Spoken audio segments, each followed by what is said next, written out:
My name is Meagan Marie, and I'm the Senior Community Manager at Crystal Dynamics. And I am joined today by Jade, Jolie, and Raymond Croft, who I almost combined into Jade Jolie, or Jade Raymond. Jade Raymond. That is not correct. Yes, but we have two superhero fans with us today, and we are going to talk about tombs. We're going to talk about nostalgic Tomb Raider, and the reason that we're going to do that is because this year is the 20th anniversary of Tomb Raider. That's huge, 20 years of the franchise. So, Jade, how long have you been streaming? You're a big streamer in the community.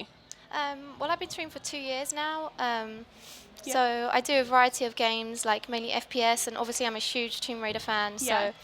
So, like people know me as like the Lara of Twitch because I'm such a huge fan, and I pretty And much you dress talk up in about costumes sometimes while you stream, yeah, so you've done Lara I've costumes. done some playthroughs of some like Tomb Raider games as Lara. So Cool, awesome.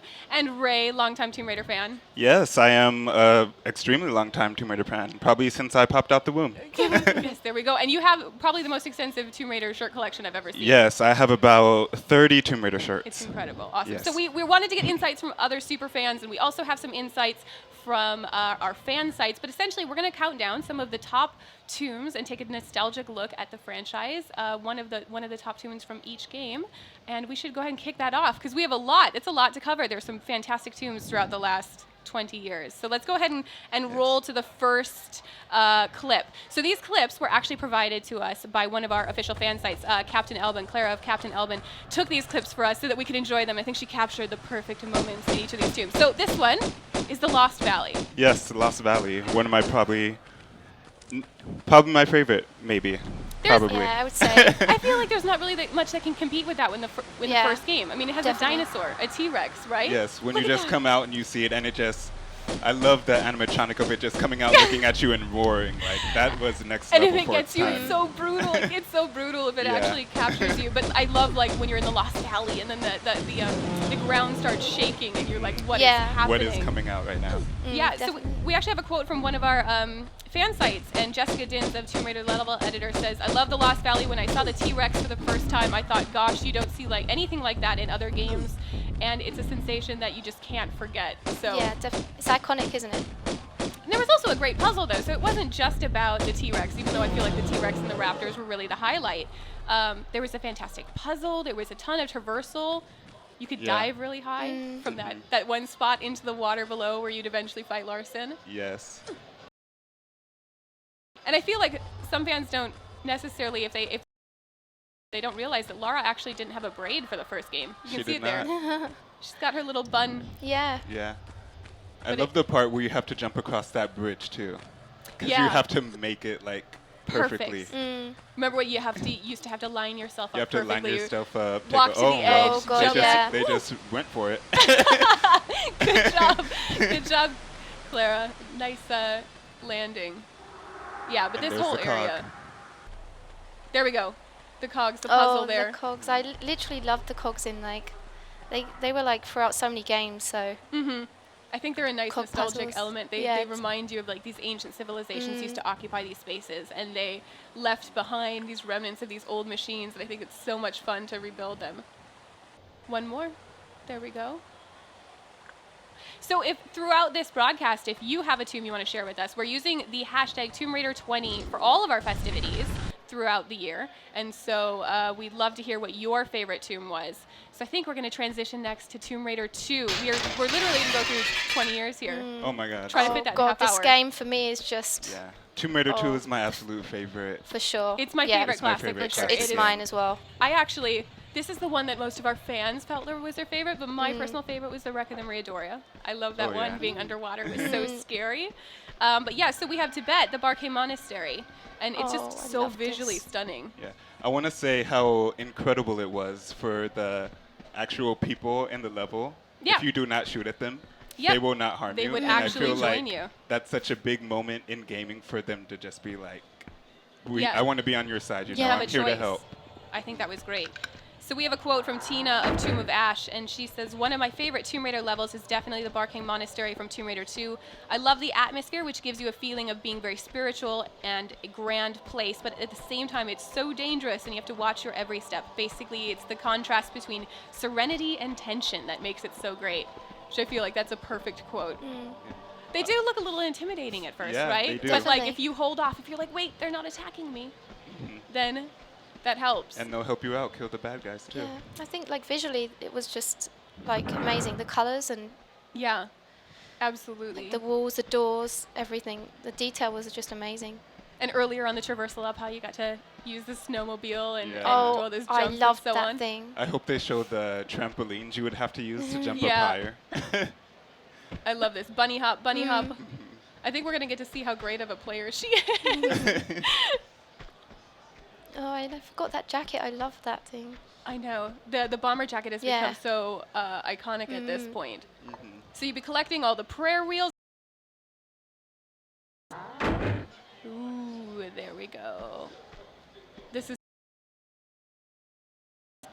I've actually watched a couple of streamers who they play through and they don't kill any of the monks, and then they kill one at the very end, and then all of them I saw that descend one on too, you and in you could- one room. yeah. It was a streamer, badass game. Yeah, that's the one I saw he's too. He's so great. I love watching his stuff.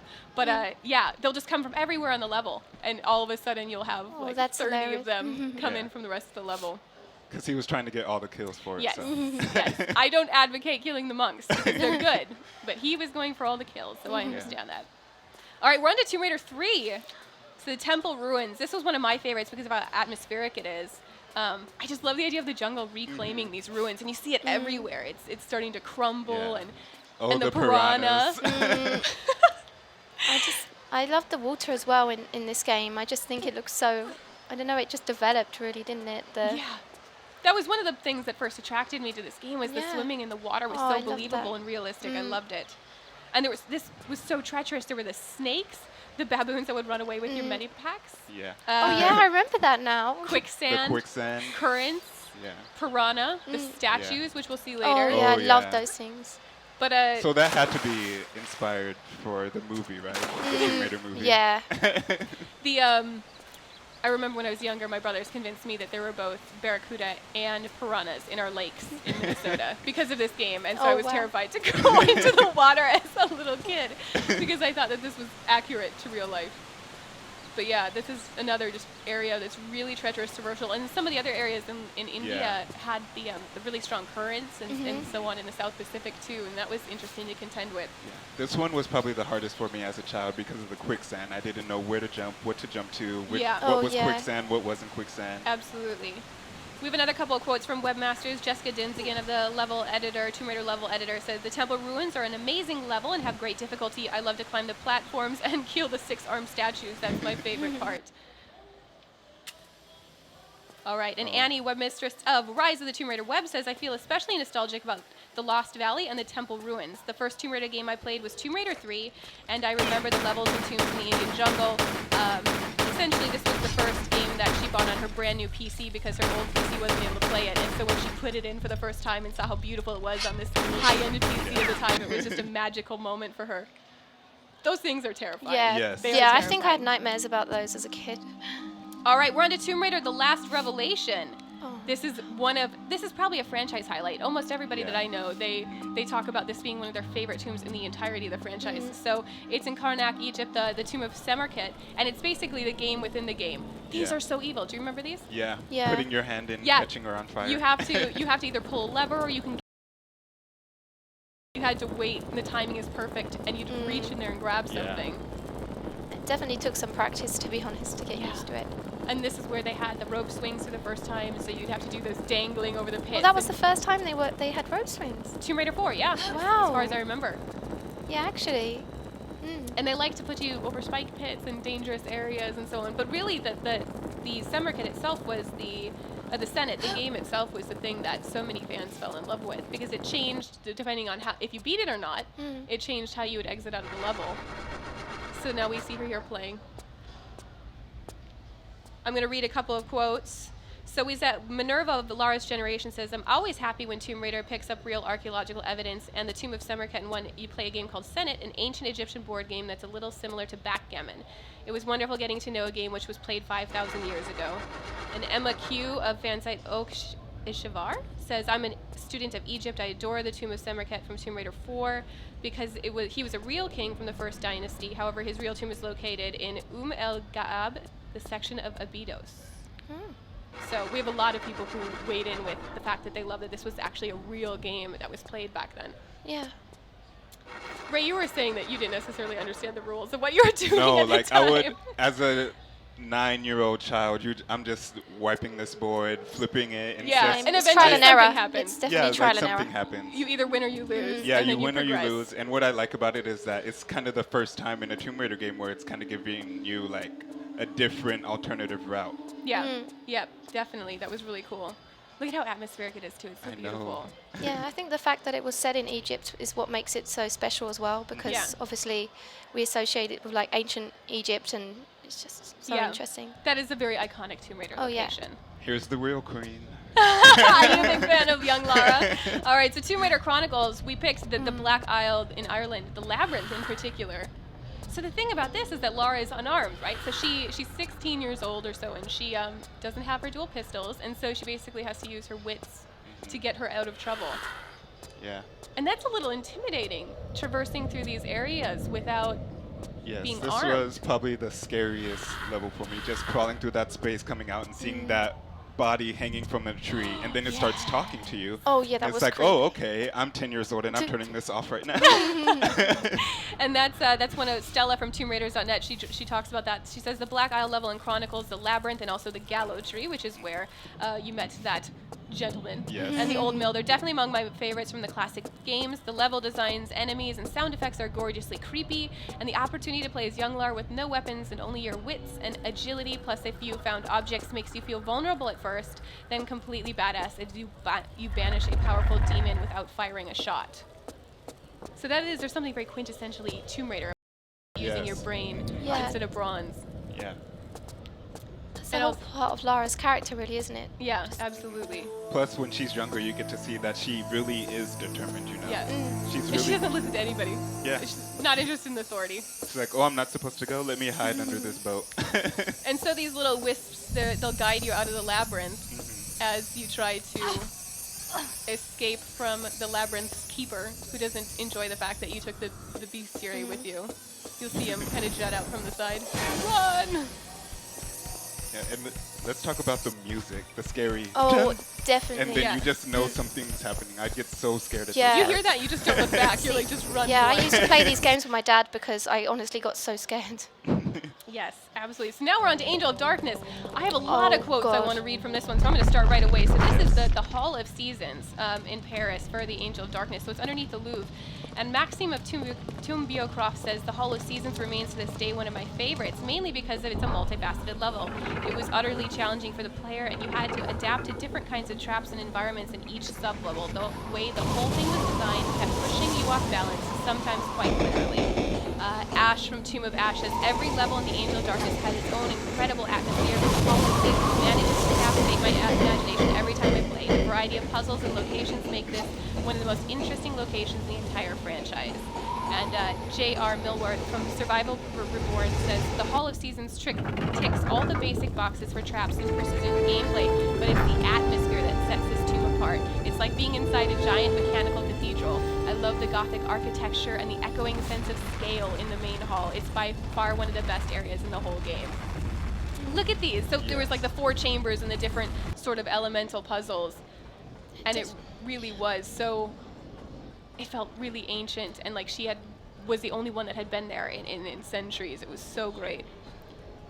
So And- whoever is playing this and is not dying deserves like a video game award or something. Yes, that would be because- Clara Yeah, again I of don't Captain think Elvin. that exists.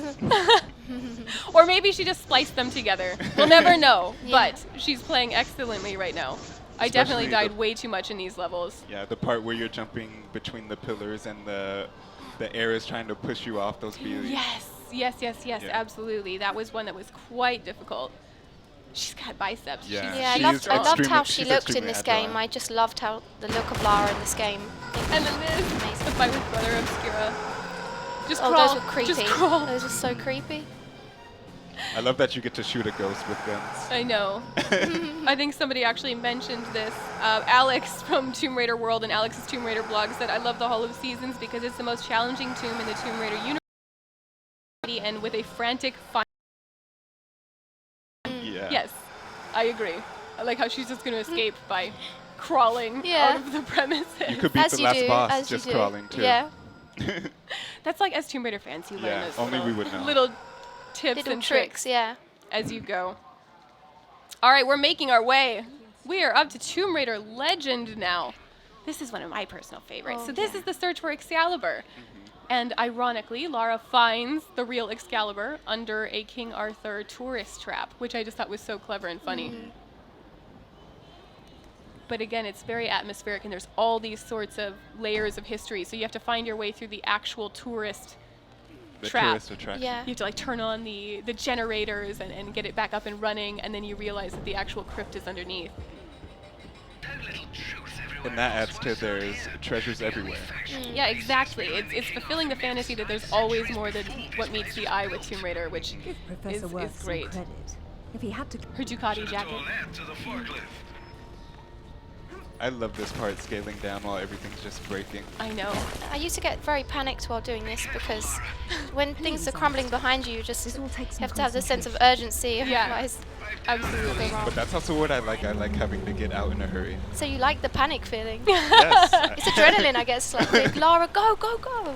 And then there was, of course, the great serpent fight in here, Oh yeah. which was very cool. It was sort of a Will you boss look at fight and a puzzle in one. I think that's one of my favorite bosses. Yeah, I agree. I like Sure. that one a lot. I love at the end of the quick time event with the final boss, she just points her guns at it and she's just kind of staring at it and she's like, I could murder you Oh, right the now. quotes are real Just in this go." game. Quotes are fantastic in this I know. game. I just love them. She's got quite the sense of sarcasm in this game, which I Definitely. love. That dry humor, which is great. Like she stares down a serpent.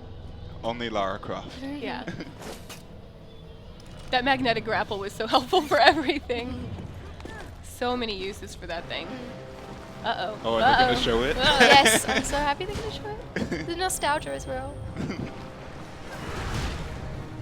Yeah, so this is what, the first encounter, Yes. right? And then you'd encounter it again later.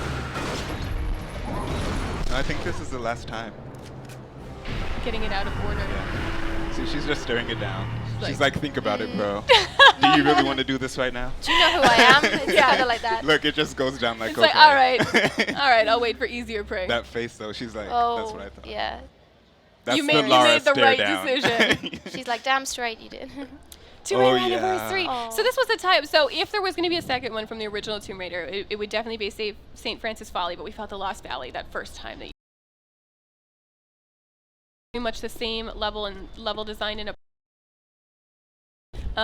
Some things were changed and rearranged a bit, but generally, what I loved about this was the verticality. It's such a tall tomb. There's so many opportunities for you to fall to your death in this level. But it's fantastic that the different finding the different keys to unlock each of the doors, and then the different sets of puzzles. Yeah, it's like one giant puzzle room, and you just go down unlocking all the puzzles. Yeah, I love the Atlas one where you have to avoid Run the away giant from rolling the ball. the Yep. globe. Yeah. So we have a quote from Tomb Raider Universe, the webmasters at TombRaiderUniverse.com, and they said, "We love the tomb for its huge size and its variety of puzzles. All of the puzzles are organized around the same central puzzle. The tomb combines reflection, exploration, and traversal, in addition to having to rack your brains to get every key. The way to the different rooms is complicated and full of hazards and deadly traps." He says, how many times did Lara die here? Probably a lot. For almost everyone, I would assume. Yeah. I just plunged to my death too often. Yeah. And everything's centered on this Greek mythology, which is very cool. This room is This rough. room was, yeah.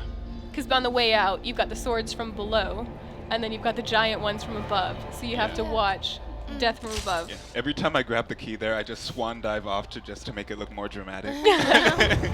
It's the best way to do it. There you go. They're loading up. And this was- Someone described this as the terror room, Oh yeah. the Damocles room. I The remember terror in room. the first Tomb Raider, like you have to do the same thing. Like in this one, you have to walk slowly so Yeah. they don't hit you. You trigger them, and then you Yeah. just see the shadow, and you wait, and you wait. Yeah, I like they've done this this pretty walking well. pose a lot too. Yeah. Yeah. Creeping. Yeah, her movement's really great in this game. Yeah, there was a lot of attention paid to animation. It's just really natural. Even the hair. Mm-hmm. You notice in every Tomb Raider game, the hair progressed each time. Yeah. Yep, absolutely. Well, hair is important in a Tomb Raider game. All right, so now we have southern Mexico in Tomb Raider Underworld. And this is the area that had the Mayan calendar, the puzzle for the Unnamed Days chapter. And so she did a lot of navigating between different sites to solve this one puzzle on her motorcycle. And I love that usually you think of the jungle and it's like bright and sunny. I love that it was so, you know, rainy and kind of oppressive. Yeah, me too. Like it was dark, and it's dark for a right reason because of what just happened in the story. I mean, I know it's an old game, but I won't spoil it. But Yeah. it does set the mood for it. Yeah, absolutely. I think the whole tone of the game was dark anyway, so it kind of needed that. Yeah. But I remember feeling the first time I saw this how beautiful it was. So the lush greenery and the rain and I'm gonna go home and play this. I haven't played this in some years. and this is so epic, right? So you work so hard to get to the tomb, and then you get this incredible reveal. So it's an obscured staircase, and then giant statues, and then there's fire, and then it's like it's such a great payoff for that moment. There was a lot to do for this. But it rewarded you, right? Oh, yeah, like definitely. You feel like I earned this, and it's so. And me loving the panic, I was like, Yeah. get on that motorcycle, Yeah. speed down. And it's so cool to see how all of these different underworlds from mythology started tying together in these spaces. Midgard's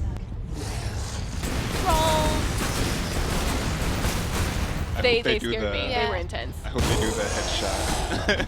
Where There she you go. backflips off of them.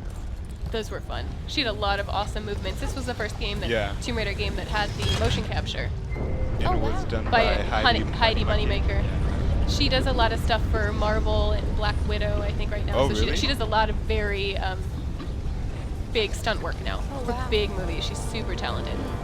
I thought Black Widow had some similar movements. Getting the belt. Awesome accessories. I love just like how she gets I'm gonna spoil this one because it's so cool. How she gets Thor's hammer. Yeah. It's Because a of all pretty those. fantastic weapon to wield. There's Right. definitely a power fantasy there when you get to the end and you wield it. All right, now we're on to Tomb Raider. So these two videos, Captain Elvin did not take. So they're probably, we grabbed them from our own archives. I think she clipped together a bunch of stuff, but this is just one continuous clip here. So essentially on Yamatai, like the entire island was kind of a tomb. People have been stranded there for centuries. Yeah. And it had these layers of history from World War II and then ancient, Japan and even more recently. And so this was one of the first moments where Lara actually discovers the central tomb in the game in this Chasm Monastery. And you can see she's starting to understand what's happening, right? And Right. dead. And I just love Camilla's acting. Yeah, she's She's fantastic. incredible. I love she puts that wonder into it, you know. And so this is where she discovers Himiko's tomb. She's looking at the mural. She's starting to understand what's happening. And then later on, and just after the segment, after a little bit of combat, she goes into this area where she does a wind puzzle that people really loved, basically turning a bell into a wrecking ball. That And took me a long time to figure that out, actually. it was one of those ones that it once you got it, it seemed very simple. Yeah, I But started it beating was myself up over realizing that, that the not working world on Yamatai and in the game actually reacted the way that in real world it would. Yeah. So that was something that I think was really fun when people realized that they could harness the power of the wind and so on, other physics elements in these puzzles. Yeah. And you really do see Lara's technology in tombs here. You can hear her working it out. And Because she's hurt badly. She just saw something very unnerving, and she's still trying to figure out what's going on this island. And she gets hurt pretty badly in this game. yeah, she goes through quite an ordeal. Too much, yeah. But she comes out on the other side stronger. She's definitely a survivor. Yeah. Okay, and then on to Rise of the Tomb Raider. Okay. So this is the Flooded Archives, Flooded which is one of Archive. the tombs that fans said that they most enjoyed in the Geothermal Valley. We wanted to keep it spoiler free, so we'll go for that. But this is a really cool traversal space. It's huge. You can actually get lost in it. There's tons of things to find. Yes, I remember I played through my first time, and then I played through my second time, and I found things that I did not see in my first time. Yep. And the atmosphere is just so great. So it is an archive, so it has all these scrolls and ancient texts, and the architecture is just so cool. And it's nested puzzles, so it's got 3 smaller puzzles that you solve for one larger puzzle. Yeah, but it was just a really wonderful place to run around. And we have a quote from Marco from All Game Tomb Raider, and he says, "One of the reasons that I really like the flooded archives in Rise of the Tomb Raider is because of the moment in the story which you reach this area, which we won't spoil." But he says, besides the clever puzzle related to the Greek fire vessels, I love the scene where she's escaping and how everything comes together. More Greek fire vessels. So having to use Lara's various gear and figure out how to solve these puzzles and move these Greek fire vases to a place where they're of use to her was really fun. Yeah, you definitely had to utilize the equipment here. I mean, Absolutely. she had so much more equipment in this game. Yep. There was a lot of different upgrades and equipment. I know that was a focus of the team to empower her more through her tools and make her more... I love the grapple axe. Yes. It's super fun. And the glow stick just makes everything so much more... Yeah. The Yeah. ambience is just so strong when it's lighting up Yeah. these warm colors in this ancient abandoned space. I think this is our last tomb. Holy cow, we went through 20 years of tombs in just a few minutes. So I just want to say thank you to everybody for tuning in. If you are interested in keeping up with our Tomb Raider 20 activities, you can follow the hashtag Tomb Raider 20. You can also go to tombRaider.tumblr.com, and on there we have a Tomb Raider 20 page, so we're actually updating as we announce different activities. We've announced a book. We've announced a concert of classic Tomb Raider music. We're going to keep making fun announcements for the community and fans throughout the year, and we hope you are enjoying that. And thank you for tuning in. Share your favorite tombs with us on Twitter or throughout social media using the hashtag. And thank you both so much for joining us problem. today.